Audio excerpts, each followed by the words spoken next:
এক আল্লাহকে স্বীকার করি, নারীকে বন্দি করার অধিকার আমাকে দেয় নাই, কোরআন তো বলে না। আপনি দেখেন পর্দার হিজাবের কথা আল্লাহ বলতেছেন বুকের উপর ঢেকে দাও, যা সম্ভ্রান্তের প্রতীক। আল্লাহ সম্মান দিয়ে কথাটা বলতেছে, আর আমরা কিভাবে বলতেছি? আমাদের আচরণের জন্য আমরা নারীরা ক্ষুব্ধ, আর এতে আমাদের নিজেদের মুসলমান মেয়েদেরকে আমরা দলে আনতে পারতেছি না, বুঝেই আনতে পারতেছি না। আমরা হুকুম করে যা হলো আমাদের কোরআন বলে না। আমাদের জেনারেল রেজাকুল হায়দার ব্রিগেডিয়ার রহিম মাথায় করে নিয়ে যাচ্ছিলেন অস্ত্রগুলি, ওগুলো ছিল বিনদেশি গেরিলারা নিয়ে যাচ্ছে তাদের জন্য, হয়তো তারা জানতেন। এটা কত বড় অপরাধ, এই জন্য মৃত্যুদণ্ড দিচ্ছেন অস্ত্র দ্বারা। অস্ত্র মামলা কেন হয়? যদি তার কাছে অস্ত্র থাকে, অস্ত্র জাহাজে আপনি মামলা দিলেন তার শরীরে, অস্ত্র মামলা। এটা হবে পাচারের মামলা। ওইখানে যে গরু থাকতো অস্ত্র জায়গায়, তখন কি বলতেন গরু মামলা? তা তো বলতেন না। ভারত আমাদের অস্ত্র দিল, প্রশিক্ষণ দিল, ট্রেনিং করাইলো, এই লোকগুলি এখনো জীবিত। আমরা তো আন্তর্জাতিক আদালতে মামলা করতে পারি। একটা রাজনীতিবিদ কথা বলে নাই, সব চাপাবাজি করে গেছে। জাতিসংঘের মিশনের অনুরোধেই সেনাবাহিনী বিদেশে যায়। জাতিসংঘের কথা যদি না শুনি, আমি নিজেই যদি দেশের সমস্যা সমাধান না করি, আপনি দেখছেন ইউএন এর এপিসি রং করা, আমরা জানি এটা রং করলে ইউএন হয়ে যায়, আবার রং না করলে বাংলা সেনাবাহিনী হয়ে যায়। এটা কথা না। আপনি এপিসি ব্যবহার করতেছেন নিরস্ত্র লোকের বিরুদ্ধে। আপনি নিজেই ঠিক নেই, আপনি কিভাবে অন্য দেশের শান্তি রক্ষা করবেন? ইউএন চাইলে অনেক কিছু করতে পারে, বাট এই জিনিসটা করলে কার সুবিধা পা? এটা মূলত দেখা যাবে যে পাকিস্তান সেনাবাহিনী অনেক ট্রুস পাঠাতে পারবে, ইন্ডিয়ার অনেক ট্রুস পাঠাতে পারবে, কিন্তু ইন্ডিয়াকে সব দেশ লোক অ্যাকসেপ্ট করে না। মুসলিম দেশগুলিতে ইন্ডিয়াকে অ্যাকসেপ্ট করে না ধর্মীয় কারণে। তো বাংলাদেশের গ্রহণযোগ্যতা আছে। বাংলাদেশের বড় গ্রহণযোগ্যতা হলো বাংলাদেশের সেনাবাহিনী মদ খায় না, এবং সুশৃঙ্খল এবং উন্নত মানের দৃষ্টিভঙ্গি, এবং সেনাপ্রধান থেকে শুরু করে প্রায় এটা ইন্সপেকশন করা হয়, কোনো ভুল ত্রুটি আছে কিনা সংশোধন করা হয়, গুণগত মান শৃঙ্খলা মান অনেক উপরে। তো সেনাবাহিনী যদি ইউএন বলে থাকে সেনাপ্রধানের এই সামর্থ্য নাই যেটা করলে তো সেনাবাহিনীর মধ্যে গন্ডগোল হবে। যাই হোক, সেনাবাহিনী আমরা প্রথমে মনে করেছিলাম অত ওয়াকার, জেনারেল ওয়াকার জনগণের সাথে ছিলেন, যার সাথে যদি ইউএন এর চাপ থাকে, তাদের না থেকে উপায়ই নাই। এখন বড় কথা হলো আপা, আমরা মানুষ, সৃষ্টির সেরা জীব। আপনি সশস্ত্র বাহিনী লেলাই দিয়েছেন আপনি কাদের বিরুদ্ধে? নিরস্ত্র লোকের উপরে। এটা কলঙ্কিত অধ্যায়। আর যেটা বললেন, আমি যেটা প্রথমে আপনার যেটা বললাম আপনাকে, নারী না, এটা ইসলাম, এটা নাই। কোরআনের মধ্যে যা আছে আপা, তার যদি আপনি কিছু আমল করতে পারতেন আলহামদুলিল্লাহ, কিছু দরকার নাই। আর হাদিস দিয়ে কথা বলে লোকজন, কোরআনটাই তো হাদিস, সহি হাদিস বলে তো কোরআনটাই আসল হাদিস। আল্লাহ তো আসমানে কিতাব পাঠাই দেয় নাই, আকাশ থেকে ফেলাই দেয় নাই, নবীর মুখ থেকে আবিষ্কার বলা হয়েছে। এটা কোরআন, কোরআনটাই হলো আসল হাদিস। আপনি ওইটাকে পালন করেন পূর্ণভাবে, তারপর অন্যদিকে যান। বিকজ ওইটা কোনো গ্যারান্টি কতখানি আছে আমরা জানি না, হয়তো হইতে পারে, নাও হইতে পারে। ভবিষ্যৎবাণী নবী কখনো করেন নাই, এই কারণ নাই, এটা তো কোরআনের বিপক্ষে কথা হবে। তো ভবিষ্যৎবাণী 18 না 72 না মানে 1200 বা 7000 জানা দরকার নাই ফিরকা। আমি আমার ধর্ম মানি, এক আল্লাহকে স্বীকার করি, নারীকে বন্দি করার অধিকার আমাকে দেয় নাই, কোরআন তো বলে না।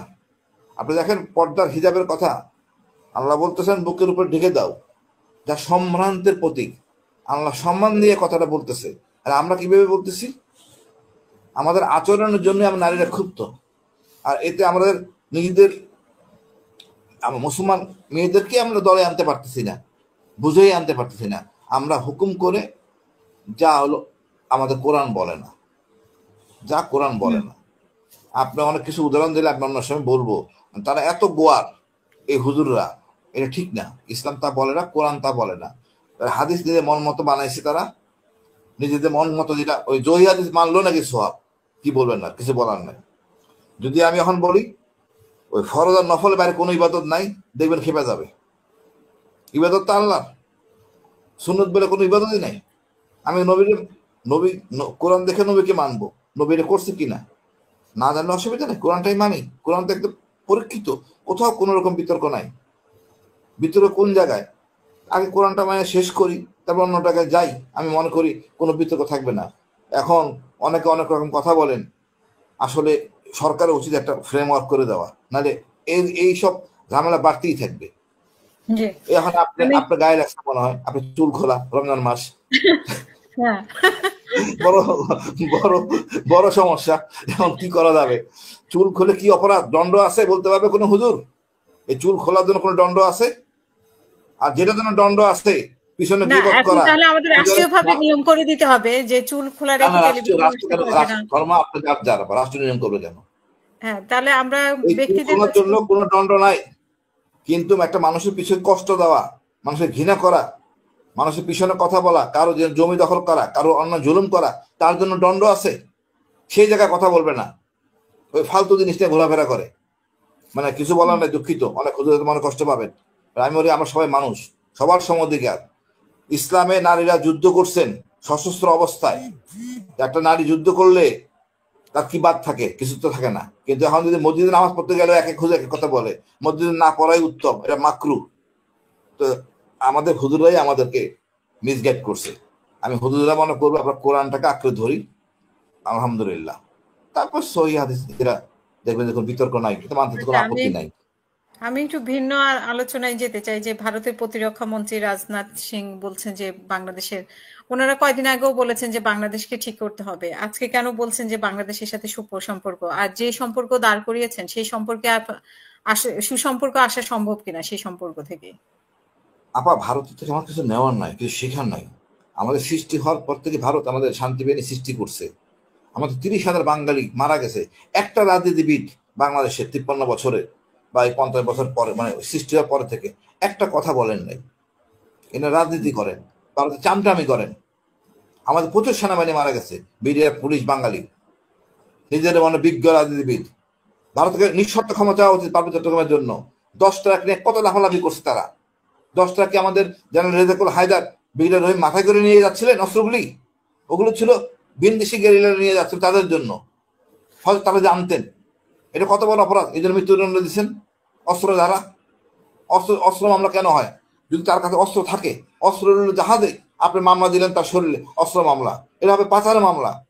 ওইখানে যে গরু থাকতো অস্ত্রের জায়গায়, তখন কি বলতেন গরু মামলা? তা তো বলতেন না। ভারত আমাদের অস্ত্র দিল, প্রশিক্ষণ দিল, ট্রেনিং করাইলো, এই লোকগুলি এখনো জীবিত।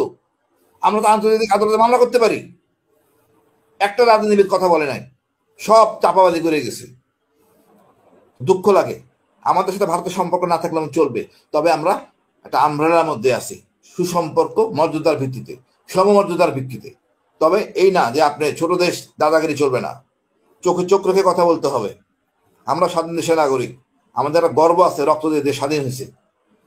আমরা নতুন বিপ্লবে আমরা একদম হাতছা রক্ত দিয়েছি, আমরা ইয়াং জেনারেশনের রক্ত। আমরা চিনতে পারছি এই রক্তের মাধ্যমে কে আসলে আমাদের শত্রু। আমাদের প্রধান সার্বভৌমত্বের শত্রু হলো ব্যারিস্টার ফুয়াদের ভাষায় আওয়ামী লীগ। আমিও মনে করি আমাদের প্রধান শত্রু হলো গিয়া, সার্বভৌমত্বের শত্রু হলো গিয়া আওয়ামী লীগ, তারপরে হলো ভারত। ভারতের সম্পর্ক থাকবে সমমর্যাদার ভিত্তিতে, বাট কোন রকম 19-20 হবে না, একদম সমান সমান। ধন্যবাদ আপা।